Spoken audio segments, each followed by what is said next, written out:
പുറപ്പാട് 20-ാം അധ്യായം. ദൈവം ഈ വചനങ്ങളെല്ലാം ഇപ്രകാരം പ്രഖ്യാപിച്ചു: ഞാനാകുന്നു അടിമകളുടെ ഭവനമായ ഈജിപ്ത് ദേശത്ത് നിന്ന് നിന്നെ പുറത്തു കൊണ്ടുവന്ന നിന്റെ ദൈവമായ കർത്താവ്. എൻ്റെ മുമ്പിൽ നിനക്ക് മറ്റു ദൈവങ്ങൾ ഉണ്ടാകരുത്.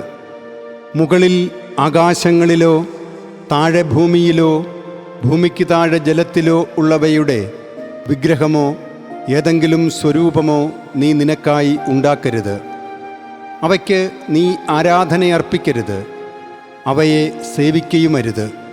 എന്തെന്നാൽ നിന്റെ ദൈവമായ കർത്താവ് ഞാനാണ്.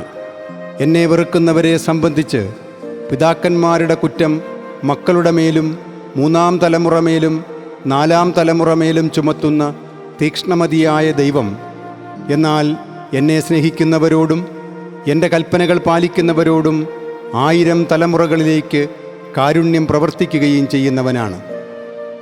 നിന്റെ ദൈവമായ കർത്താവിൻ്റെ നാമം വൃഥാ നീ ഉപയോഗിക്കരുത്.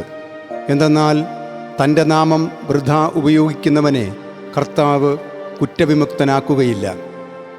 സാബത്ത് ദിവസം വിശുദ്ധീകരിക്കാൻ അതിനെ അനുസ്മരിക്കണം. 6 ദിവസം നീ അധ്വാനിച്ച് നിന്റെ എല്ലാ ജോലിയും ചെയ്യുക. എന്നാൽ 7-ാം ദിവസം നിന്റെ ദൈവമായ കർത്താവിൻ്റെ സാബത്താണ്. നീ ഒരു ജോലിയും ചെയ്യരുത്. നീയും നിന്റെ മകനും മകളും നിന്റെ ദാസനും ദാസിയും നിന്റെ കന്നുകാലിയും നിന്റെ പടികൾക്കകത്തുള്ള പ്രവാസിയും. കാരണം 6 ദിവസം കൊണ്ട് കർത്താവ് ആകാശവും ഭൂമിയും സമുദ്രവും അവയിലുള്ള സമസ്തവും സൃഷ്ടിക്കുകയും 7-ാം ദിവസം വിശ്രമിക്കുകയും ചെയ്തു. അപ്രകാരം സാബത്ത് ദിവസത്തെ കർത്താവ് അനുഗ്രഹിക്കുകയും വിശുദ്ധീകരിക്കുകയും ചെയ്തു. നിന്റെ പിതാവിനെയും നിന്റെ മാതാവിനെയും നീ ബഹുമാനിക്കണം. നിന്റെ ദൈവമായ കർത്താവ് നിനക്ക് നൽകുന്ന മണ്ണിൽ നിന്റെ ദിനങ്ങൾ ദീർഘിക്കേണ്ടതിനാണിത്.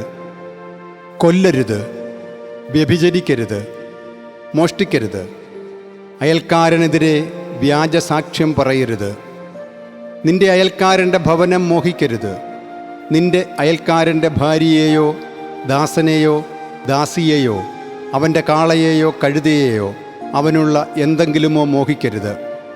ജനമെല്ലാം ഇടിമുഴക്കങ്ങളും മിന്നൽ പിണറുകളും കാഹളധ്വനിയും പുകയുന്ന പർവ്വതവും കാണുകയായിരുന്നു. ജനം ഭയന്നു വിറച്ച് ദൂരെ മാറി നിന്നു.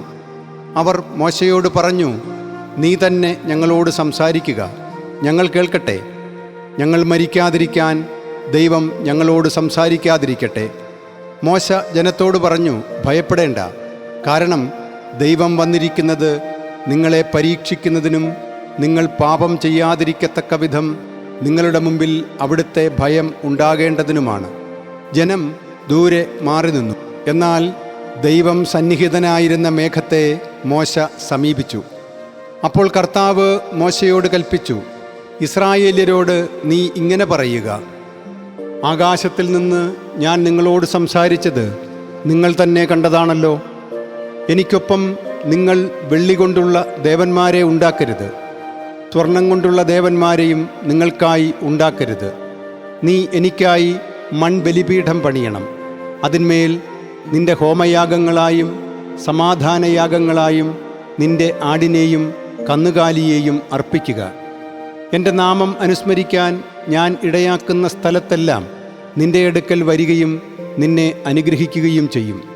എനിക്ക് വേണ്ടി ഉണ്ടാക്കുന്നത് കല്ലുകൾ കൊണ്ടുള്ള ബലിപീഠമാണെങ്കിൽ നീ അവ കൊത്തിപ്പണിയരുത്. കാരണം അതിന്മേൽ നിന്റെ ഉളി പായിക്കുമ്പോൾ നീ അത് അശുദ്ധമാക്കുകയാണ്.